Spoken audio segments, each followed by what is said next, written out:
Welcome to my friends and subscribers. This week marks the 25th anniversary of the first publication of Historic Wings.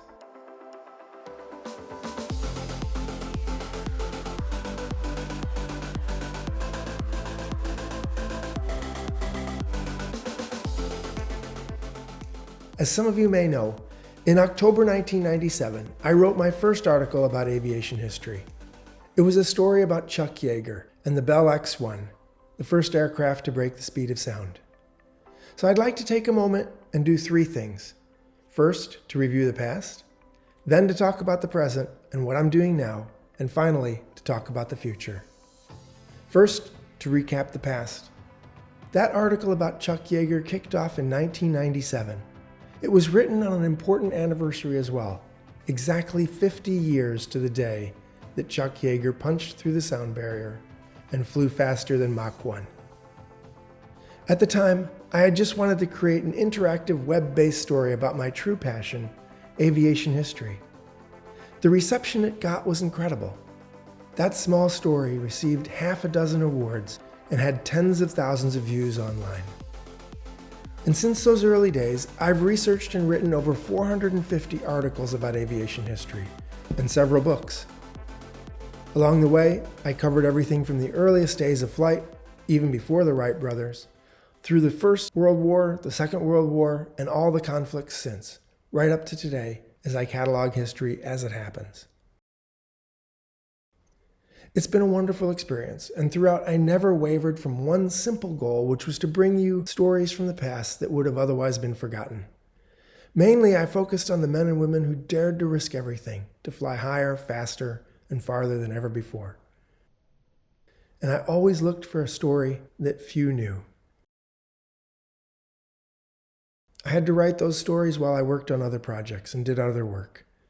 Yet always I circled back to what I love to do the most. And as many of you know, I've had a full career. I'm a 3-time White House appointee. I've worked in defense and security. I'm a pilot, and I was also even the head of an airline for a time. My main focus was always work that took me to places that were dirty, dusty, distant, and dangerous.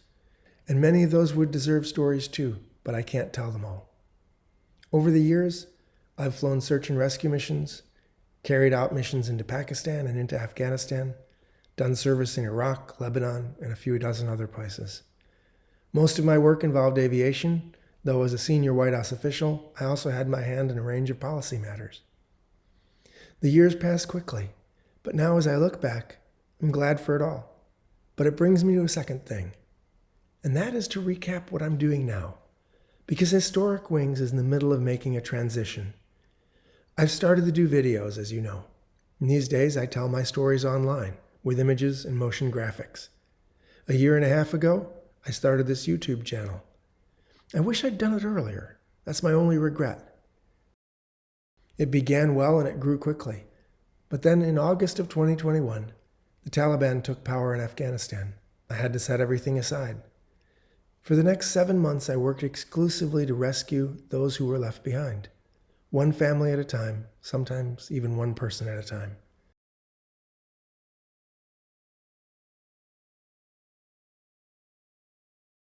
In the end, 261 lives were saved. Mostly women's rights activists, Afghan Air Force combat helicopter pilots, and senior government officials who would have otherwise likely died at the hands of the Taliban had they been captured. Just a few months ago, I returned to my video channel to start again. My next goal is to start a regularly scheduled publication of a new video every week. I have over 70 story concepts ready to go, and I've never changed from my mission to uncover real history that would have otherwise been likely forgotten. Yet looking ahead, there are 3 major developments that I'd like to announce. First of all, in the next few months, I'm going to be announcing a series of giveaways to random names drawn from the hat of subscribers, both to my YouTube channel and to my email list at historicwings.com, so be sure you subscribe to both. And second, as my subscribers grow on YouTube, I'll focus more and more on this channel, and ultimately, I plan on making this my full-time job. And the third thing, I'm designing a series of book-based air war solitaire games that you can play with nothing more than dice and a pencil. Creating air war games is a perfect venture for me and for Historic Wings.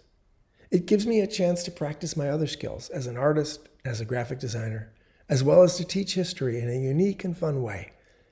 I've already planned on a series of book-based air war games covering the history of stories of aviation, not just from the Second World War, but also from the Great War of 1914 to 1918, the Korean War, the Vietnam War, Middle East wars, and more.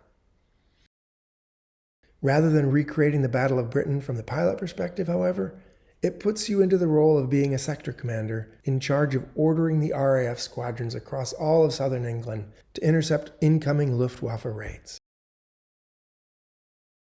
As always, the focus will be on historic accuracy, high-quality graphics and layout, and compelling, interesting content. I expect to have completed the first Air War Solitaire game within weeks, so look for that on Amazon.com.